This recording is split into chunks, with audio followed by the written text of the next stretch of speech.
Assalamualaikum warahmatullahi wabarakatuh. Jumpa lagi di channel saya Daman Hafiz. Teman-teman semua, mohon maaf sekali ya, kurang lebih 3 minggu ya saya tidak melakukan upload atau update video ya. Jadi mohon maaf sekali karena saya yang pertama sibuk dengan kerjaan utama saya, yang ada lagi banyak kerjaan yang utama. Jadi yang kedua itu waterullah, saya terkena penyakit hernia. Nah, jadi pada kesempatan kali ini saya tidak akan maksudnya kesempatan kali ini saya tidak memberikan tutorial, tapi saya akan sharing. Saya akan sharing tentang penyakit saya ini yang saya alami. Jadi saya akan berbagi pengalaman ke teman-teman semua bahwa penyakit hernia itu tidak memalukan. Pada dasarnya seperti itu. Jadi penyakit hernia ini yang saya alami itu mungkin kebanyakan orang juga sama ya. Mungkin awal-awalnya itu malu mau bercerita ke orang-orang terdekat kita seperti itu. Jadi teman-teman, saya sarankan kalau teman-teman mengalami seperti ini. Jadi saya awalnya itu mengalami benjolan di antara paha kanan sama alat kelamin kita. Itu di situ ada benjolan sedikit sebenarnya. Nah, cuma saya juga nggak merasakan sakit gitu. Merasakan sakit waktu itu sekali saja. Jadi sekitar 2019 ya. Sekitar 2019 itu sekali ya saya mengalami sakit itu. Nah, tapi karena saya tidak merasakan nyeri atau sakit apapun, saya biasa-biasa saja. Nah, dan nggak tahu kalau itu adalah hernia.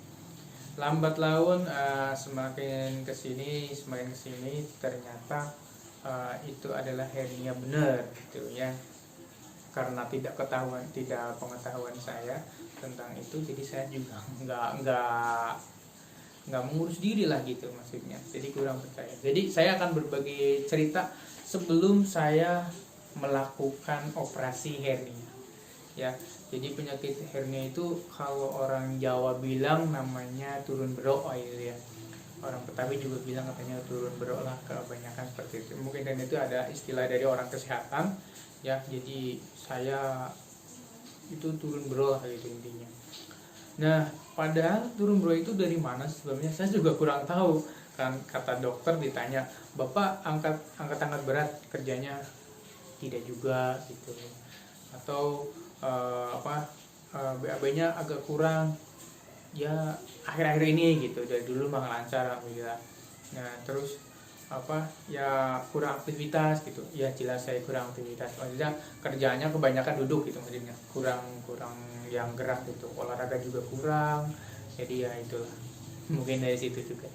Jadi kali ini saya akan sharing bagi teman-teman, jadi tetap semangat yang mungkin mengalami penyakit hernia itu, atau saudaranya atau tetangganya atau siapa saja. Mungkin bisa sharing seperti saya ini, mungkin nanti bisa mendapat pencerahan lah seperti itu. Jadi tidak usah takut, tidak usah risau dengan yang teman-teman alami seperti saya seperti itu. Awalnya juga saya malulah bercerita ke teman-teman, ke saudara, ke keluarga dekat lah seperti itu. Saya hanya baru bercerita sama istri saya saja ya. Jadi keluarga orang tua dari keluarga orang tua saya, orang tua istri juga belum tahu gitu. Nah, berganti tahun lah 2020 akhir, saya pernah di akhir lah itu mengalami nyeri lagi, sakit lagi, dan itu posisinya itu sudah turun.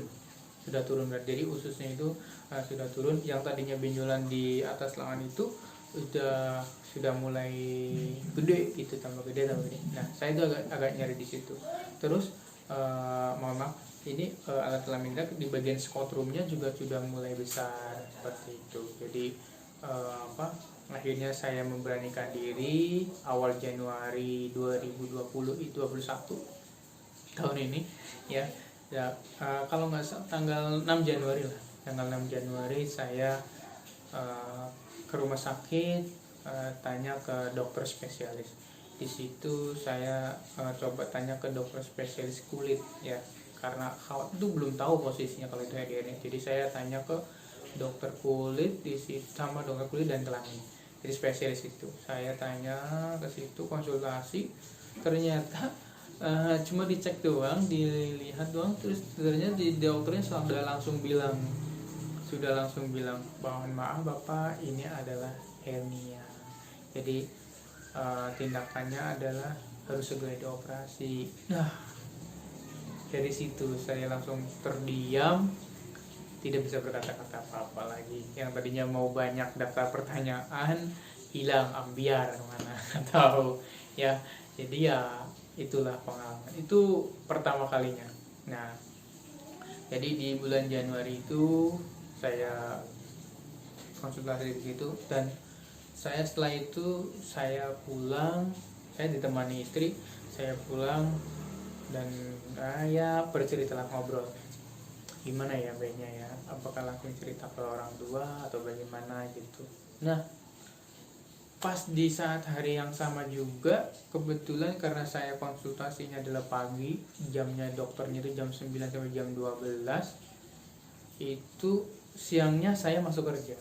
Nah, siangnya saya masuk kerja, terus nah karena saya siangnya masuk kerja, terus sebelum pulang saya ditemui sama bos saya, sama pimpinan kerja saya. Jadi ditanya sakit apa gitu. Nah, kan secara tiba-tiba gitu, nggak pernah sakit seperti ini, itu tiba-tiba harus ke rumah sakit dalam keadaan yang pandemi seperti ini kan. Mungkin bos tanya-tanya gitu, ada apa ini gitu dengan Daman Hafiz seperti ini. Atau di sakit sampai cek ke dokter spesialis gitu. Nah, akhirnya saya disitulah memberanikan diri cerita ke bos saya bahwa saya habis dari dokter ini, ketemu ini, dan dinyatakan seperti ini. Nah, akhirnya kata bos saya juga bilang, udah ini mah nggak usah malu, nggak usah nggak usah sedih, ini penyakit ya, ini itu umum lah buat laki-laki gitu. Ya saya dibesarkan hati seperti itu aja.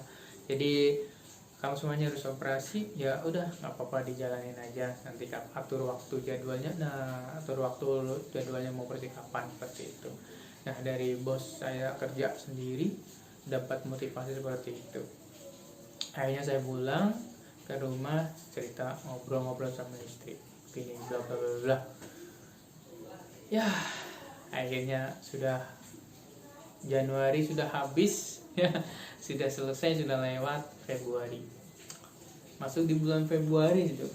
Jadi diskusi saya sama istri mau memutuskan operasi hari kapannya itu saya agak lama, berat gitu loh ya, karena tahu sendirilah keadaan lagi seperti ini harus operasi gitu kan ya. Alhamdulillah, dari program di kantor, di tempat kerja saya itu melalui program BPJS Kesehatan seperti itu. Jadi saya di Januari sampai semenjak itu sampai akhir koordinasi sama bagian HRD tempat kerja saya. Alhamdulillah bisa dibantu. Saya tidak perlu pulang kampung karena kampung saya ada di Cilacap, Wongapak ya. Jadi harus pulang kan nggak mungkin, keadaan lagi pandemi seperti ini. Alhamdulillah semuanya serba online dan jadilah terus itu. Jadi kalau semuanya operasi kan lumayan, kata dokternya juga, Bapak harus urus aja ini BPJS-nya biar bisa terbantu. Dan alhamdulillah itu bisa dipakai di tanggal per 1 bulan Februari. Cuma saya masih negosiasi dulu, nunggu aktif gitu. Begitu cek ternyata ke fase ke-1 masih penangguhan, belum bisa dipakai. Kalau punya istri dan anak sudah bisa, punya saya yang belum, masih penangguhan. Terus selang berikutnya tanggal 12 itu saya konsultasi ke fase ke-1. Di situ sudah bisa dipakai dan saya langsung minta surat rujukan untuk melakukan operasi di rumah sakit yang terdekat dengan tempat tinggal saya. Nah gitu, akhirnya saya di situ mulai dapat jadwal untuk konsultasi dengan dokter itu hari Senin tanggal, nah ini hari Senin tanggal berapa ya, hari Senin itu tanggal 15 kayaknya, 15 Februari saya konsultasi dengan dokter bedah. Di situ dengan dokter bedah saya itu di rumah sakit Sangiang, rumah sakit Sariasi ya, rumah sakit Sariasi yang ada di Cipondo ya, yang di Tangerang, Cipondo Tangerang. Nah, situ saya ketemu dengan dokter bedah, terus diperiksa, konsultasi, tanya-tanya, cerita apa keluhannya bapak, saya sampaikan semua. Terus saya baru dicek, ya betul bapak, ini adalah hernia, harus segera dioperasi. Saya tanya lagi tuh, karena posisinya udah siap lah, udah nekat, udah siap untuk melakukan operasi. Jadi tanya, kalau dioperasi itu bagaimana gitu. Jadi dokter dijelasin, jadi seperti ini gitu. Nah, saya akhirnya tanya lagi tuh, dioperasi itu nanti intinya gini. Jadi usus itu yang turun ke bawah itu nanti kita tarik lagi, keluarin kembalikan ke tempatnya gitu. Jadi intinya gambaran simpulnya dari dokter seperti itu. Nah, jadi sekarang bapak, ini hari pertama ya, hari pertama sebelum saya konsultasi, sebelum saya melakukan operasi. Jadi hari pertama itu hari Senin ya, tanggal 15 itu saya di situ. Terus habis itu bapak, ini saya kasih surat untuk bapak ke bagian radiologi sama laboratorium. Nah, di situ jelasnya situ. Nah, habis dari situ besok paginya bapak ke dokter spesialis penyakit dalam. Nah, pokoknya tahapannya saya ikutin aja pokoknya. Ya, mungkin jalan seperti itu. Ini karena ini pengalaman saya masuk rumah sakit dari kecil. Alhamdulillah saya nggak pernah sakit yang namanya sampai masuk ke rumah sakit seperti itu. Dan sekarang sekali dikasih ujian seperti ini, ya harus diborong gitu. Ya ikutin saja. Ya, saya masuk ke ruang radiologi, saya di ronsen, akhirnya alhamdulillah hasilnya baik, bagus. Nah, terus saya cek ke laboratorium, cek darah, dan darahnya juga sudah baik, ya hasilnya baik semua lah gitu. Nah, akhirnya hari pertama sebelum operasi itu saya pulang hari Seninnya. Terus datang lagi hari besoknya, hari Selasa, seperti biasa saya ikuti prosedur yang ada di rumah sakit, harus daftar lagi. Dari awal, ya biasalah, umum lah, ikutin dari awal. Jadi pendaftaran langsung nanti ke ruang poli. Nah, di situ saya nggak terlalu nunggu lama ketemu dengan dokter penyakit dalamnya, nggak terlalu ngantri seperti pas dokter bedah hari pertama itu. Saya nunggu karena dokternya juga lagi melakukan tindak operasi gitu. Hari keduanya itu saya langsung ketemu dokter penyakit dalam. Saya ditanya seperti ini, dicek, diperiksa, oke, sehat aja. Coba hasil ronsennya diperiksa yang bagus. Nah, hasil cek labnya saya suruh cek darah lagi nih. Nah, saya suruh cek lab lagi. Tidak membayangkan, disuntik lagi. Ya, terus saya di situ sebelum cek lab saya harus cek jantung, yang ditempelin apalah, nggak tahu lah, saya ngikutin aja, pokoknya pasrah ya, mau di apa dicek apa pasrah, saya temenin istri saya.